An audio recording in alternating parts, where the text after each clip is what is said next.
माया हर टोहूं सो तू तो रोप रही चाले। माया हर टोहूं सो तू तो रोप रही चाले। माया हर टोहूं सू कि मैं तो परमात्मा को टोने के लिए, परमात्मा को ढूंढने के लिए निकला हूं, भक्ति करने के लिए। तू तो रोप रही चाले, तूने तो गजब कर दिया। मुझे कहां कहां तूने फंसा के छोड़ दिया, मेरे पैरों में तूने बेड़ियां डाल दी। मैं तो परमात्मा के लिए निकला हूं और तू मुझे परमात्मा प्राप्त नहीं होने दे रही माया। टोहूं यानी ढूंढ रहा हूं, तू तो रोप रही चाले और तूने तो अजब गजब कर दिया, तूने तो चाले कर दिए। माया हर टोहूं सो तू तो रोप रही चाले। माया हर टोहूं सो तू तो रोप रही चाले। अब ये फंसाए रखा उन भाई बहनों को ध्यान रख लेना। आने वाले विनाशकारी समय में तुम्हारे से पाप करवाने के लिए, तुम्हारे से हत्याएं करवाने के लिए, तुम्हारे सिर पर पाप कर्मों की वो गठड़ी डालने के लिए ये काल ने तुम्हारे को पहले से फंसा रखा है। जब माया तू घर में आ जा, मूर्ख मस्ती कुटुंब पर छा जा। जब माया तू घर में आ जा, मूर्ख मस्ती कुटुंब पर छा जा। अमल नशा सबके मन भाजा, कुबद कमा के चाली। माया हर टोहूं सो तू तो रोप रही चाले। माया हर टोहूं सो तू तो रोप रही चाले। परमात्मा कहते हैं जब माया तू घर में आ जा, मूर्ख मस्ती कुटुंब पर छा जा। माया के अनेकों रूप हैं। कोई शरीर से बलशाली है, अहंकार हो गया, वो भी माया, माया ने घेर लिया। किसी के 2 4 5 संतान हैं, अट्टे कट्टे हैं, वो किसी को जीने नहीं देता, उसको अहंकार हो गया अपने संतान का, लटका। किसी के घर में धन ज्यादा आ गया, वो अहंकार हो गया। किसी का बेटा कोई बड़ा अधिकारी बन गया, वो पहन के नई धोती पूरे गांव में घूमता रहता है। तो ये माया हर प्रकार से भगत को घेर के रखती है। तो कहते हैं जब माया तू घर में आ जा, मूर्ख मस्ती कुटुंब पर छा जा। उस परिवार में मूर्ख मस्ती छा जाती है, 2 के 4 करने में लग जाएगा। फिर कोई भी सलाह दे देगा, पता है इसके घर में पैसे हैं, अरे ये बिजनेस कर ले, ये वाला काम कर ले, मेरे को भी पार्टनर बना ले, और लगवा के उसके 5-10 लाख रुपए साइड में हो जाएगा। फिर कि भाई मैं क्या करूं, मैंने तो अच्छा आइडिया बताया था, अब तेरे भाग्य में नहीं चला तो नहीं चला। अमल नशा सबके मन भाजा, कुबद कमा के चाल है। अब जिसके घर में ज्यादा माया होगी, ज्यादा पैसा होगा, वो कुबद ही करेंगे। नशा तो फिर सबसे पहले है। गाड़ी खरीद के लाएंगे और गाड़ी में फिर बोतल रखने का, गिलास रखने का तो खांचा आता ही आता। फिर कभी उस यार दोस्त को लेके घूमेगा, कभी दूसरे को लेके घूमेगा।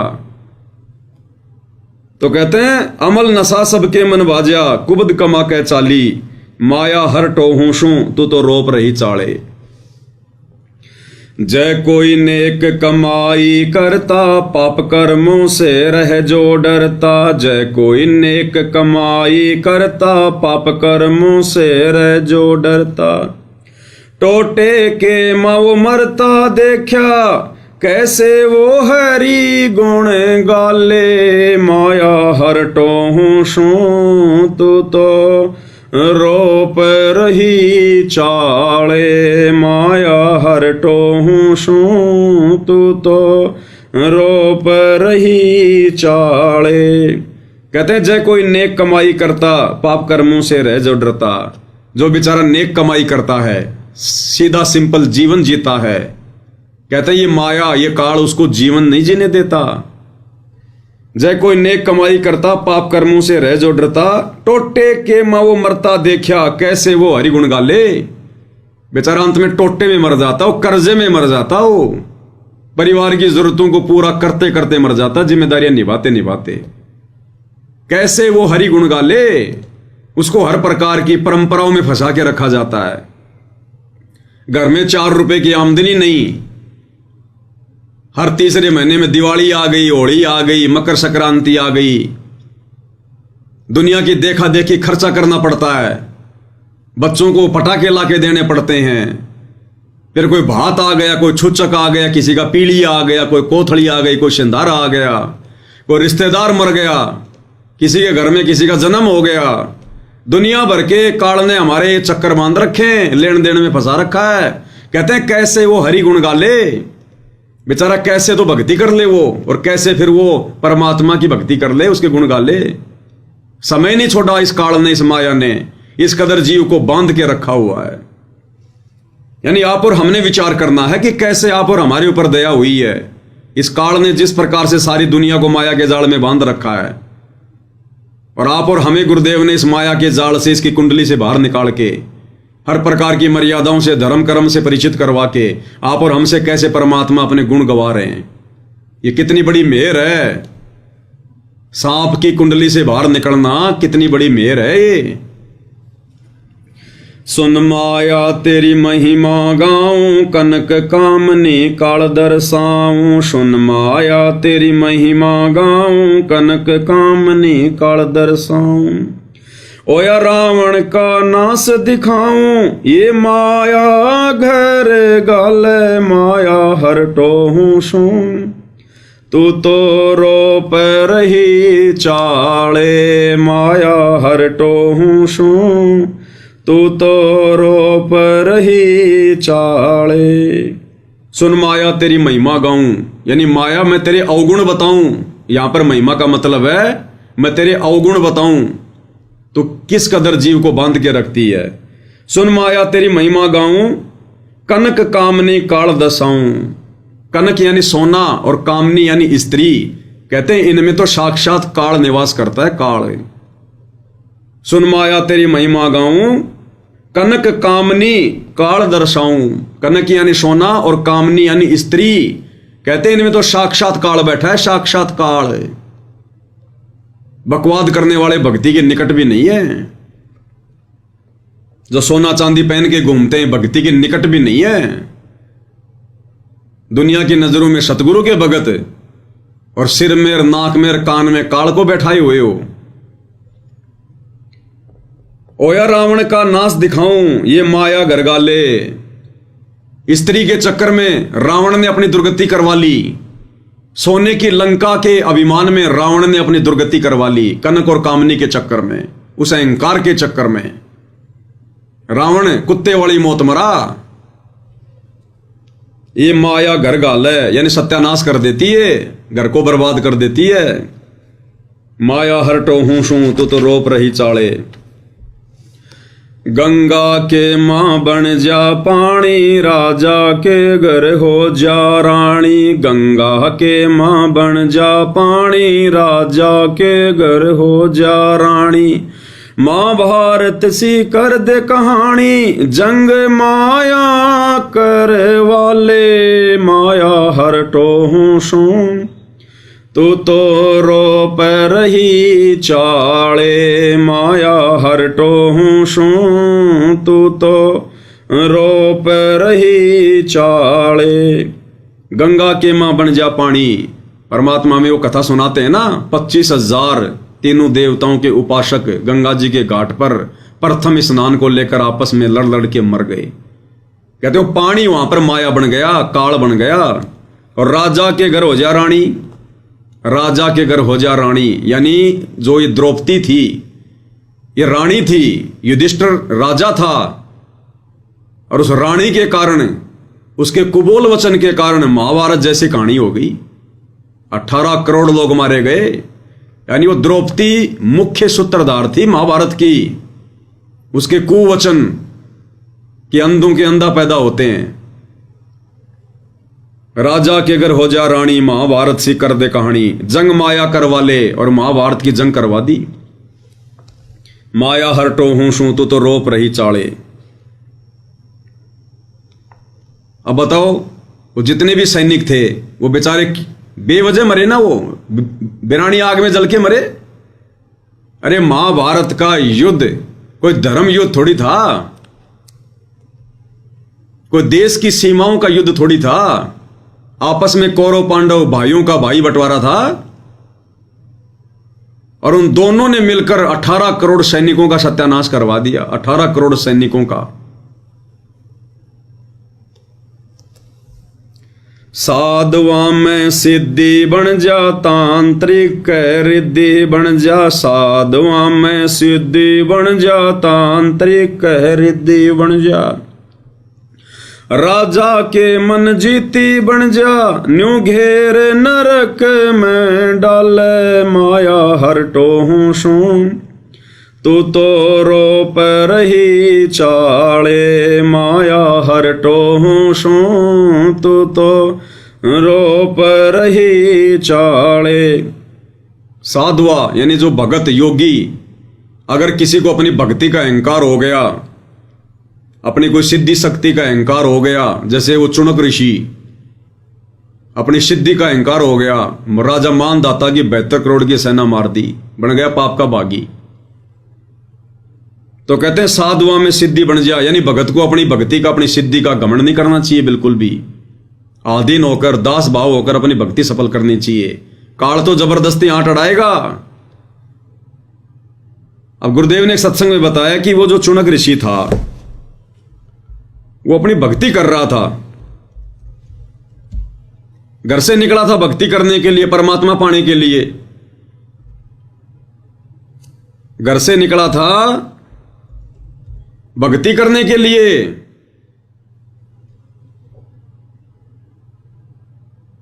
ओम नाम का जाप करके, तपस्या करके सिद्धि आ गई।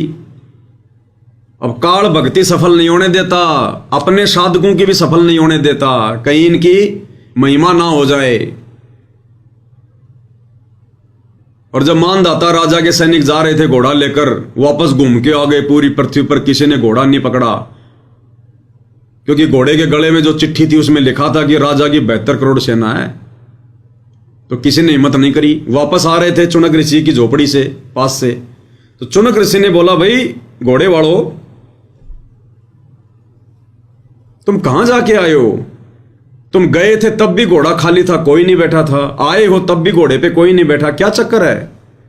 बोला जी राजा मानदाता का घोड़ा है, और राजा मानदाता ने पूरी पृथ्वी पर यह ऐलान किया है कि अगर कोई मेरी खिलाफत करता है तो इस घोड़े को पकड़ ले, और मेरे साथ युद्ध करना पड़ेगा, मेरे पास 72 करोड़ सेना है। तो किसी ने हिम्मत नहीं करी। उसी समय काल ने प्रेरणा कर दी चुनक ऋषि में कि राजा को तो अहंकार हो गया, इसका अहंकार तोड़ना चाहिए। जबकि उस मूर्ख को क्या लेना देना था? घर से निकला था भगत बन के भक्ति करने के लिए, और गुरुदेव ने बताया कि राजा अपना काम करेंगे, भगत ने अपना काम करना है। क्या जरूरत थी उसके घोड़े को पकड़ने की कि जाओ भाई ठीक है। जबरदस्ती घोड़ा बांध लिया उसने कि मैंने तेरे राजा का युद्ध उठ लिया, और अपनी सारी भक्ति शक्ति का सत्यानाश करवा दिया, नरक भोगने के लिए तैयार हो गया। तो गुरुदेव कहते हैं साधुआ में सिद्धि बन जा, तांत्रिक रिद्धि बन जा। और ये जंत्र मंत्र करने वाले, थोड़ी बहुत कोई ये जंत्र मंत्र करके ये सेवड़े सावड़े बन जाते हैं, मूठ माठ छोड़ना शुरू कर देते हैं, वशीकरण वगैरह, और कहते हैं अपना सत्यानाश करते हैं। फिर ये अपने स्वार्थ के लिए, चंद पैसों के लिए दूसरों का ये नुकसान करते हैं। तो कहते हैं वो भी काल करवा रहा है, ये भी एक माया है। साधुआ में सिद्धि बन जा, तांत्रिक रिद्धि बन जा। राजा के मन जित्ती बन जा, नू घेर नरक में डाला है। राजा के मन जित्ती बन जा, यानी और ज्यादा राज्य प्राप्त करने की लालसा में ना जाने कितने कुकर्म कर देता है, कितने युद्ध कर देता है, कितने सैनिक मरवा देता है, और अंत में घेर नरक में डाला है, डाल देता है, ठोक देता है नरक में। माया हरटो हूं तो रोप रही चाले।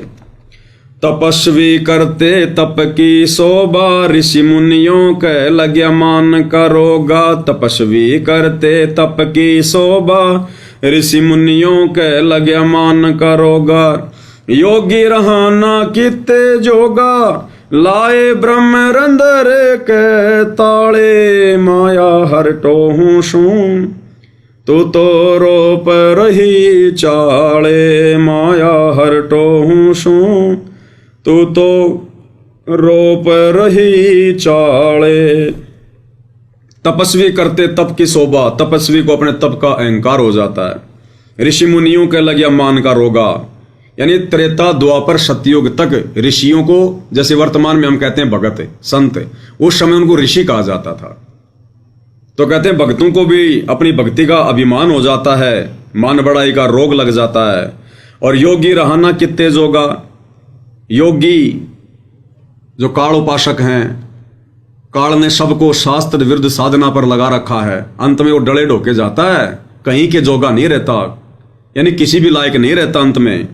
योगी रहना कितने जोगा, वो तपस्वी जो बेचारे तप करते रहते हैं, सोचते हैं कि हम भगवान को पाएंगे। ऋषि मुनि गढ़ छोड़ छोड़ के जंगलों में साधना करते हैं, सोचते हैं कि हम भगवान को पाएंगे। योगी अपना योग करते रहते हैं, लेकिन साधना उल्टी शास्त्र विरुद्ध, काल उनको भ्रमित रखता है। और अंत में योगी रहना कितने जोगा, यानी कहीं का भी नहीं रहा, ना घर का ना घाट का। लाए ब्रह्मरंध्र के ताले, उनका 10वां द्वार भी नहीं खुलने देता ये काल। माया हरटो हूं शू तो रोप रही चाले। सत्य पुरुष का नाम मिटाया, काल निरंजन राम बताया। सत्य पुरुष का नाम मिटाया, काल निरंजन राम बताया। ब्रह्मा विष्णु महेश उड़ जाया, बंदी छोड़ छूटा ले माया। हरटो हूं शू तो रोप रही चाले, माया हरटो हूं शू तो रोप रही चाले। कहते हैं इस काल ने कोई कैसे भक्ति कर ले, सत्य पुरुष का तो नामो निशान मिटा दिया। वेदों में से वो मूल ज्ञान निकाल दिया जिसमें पूर्ण परमात्मा और सतलोक की जानकारी थी, और खुद ही भगवान बन बैठा। भला मान चाहे बुरा मान, एक ओछी चाली चाल तने। सत्य पुरुष बुला दिया, आप जना लिया, कुछ ना सोची काल तने। तो परमात्मा कहते हैं सत्य पुरुष का तो नाम मिटाया और काल निरंजन राम बताया, और खुद को ही ज्योति निरंजन भगवान, अलख निरंजन भगवान, अपने आप को इसने भगवान बता दिया यहां पर। और बाकी ये जो इनके पुत्र हैं ब्रह्मा विष्णु महेश, इनको भेजता रहता है यहां पर भगवान, जो है बना बना के इनको अवतार रूप में भेज देता है। बाकी दुनिया इनके पीछे लगी रहती है, इनको भगवान मान के पूछती रहती है। बताओ फिर कोई कैसे उस परमात्मा तक पहुंच जाए। पहली बात तो इसने भगवान का नामो निशान मिटा दिया शास्त्रों में से, मूल ज्ञान इसने समाप्त कर दिया सूक्ष्म वेद वाला। फिर खुद को संसार में इसने भगवान साबित कर दिया कि ओम नाम सबसे बड़ा, इससे न बड़ा कोई, जो इसका सुमरण करे तो शुद्ध आत्मा होए। परमात्मा कहते हैं इस अकेले ओम नाम के जाप से किसी की शुद्ध आत्मा हो तो भी वो गंदी हो जाए। और ब्रह्मा विष्णु महेश उड़ जाया, बंदी छोड़ छुटा ले, और बाकी बची कुची कसर फिर ये ब्रह्मा विष्णु महेश को भेजता रहता है। यहां पर श्री रामचंद्र जी को भेज दिया, विष्णु अवतार को, उसको राम घोषित कर दिया, पूरी दुनिया लग गई ये राम है। द्वापर में श्री कृष्ण भेज दिया। तो कहते हैं ऐसे ये फंसा के रखते ही ये माया हर टो हूं शू तो रोप रही चाले। अब बताओ कोई कैसे भगवान को टोल ले, ढूंढ ले, कोई कैसे भक्ति कर ले। हर प्रकार से इसने जाल फैला रखा है। कहते हैं बंदी छोड़ छुटा ले, हे कबीर भगवान, हे गुरुदेव भगवान, हे परमात्मा, आप ही छुटा सकते हो हमारे को, जीव की बस की बात नहीं है, औकात नहीं है। तो आप और हमें आज उस बंदी छोड़ ने छुटा रखा है, नहीं तो पूरी दुनिया फंसी पड़ी है, राजा से लेकर रंक, पूरी दुनिया इसके जाल में फंसी पड़ी है। राम नाम निकट भी नहीं है उनके।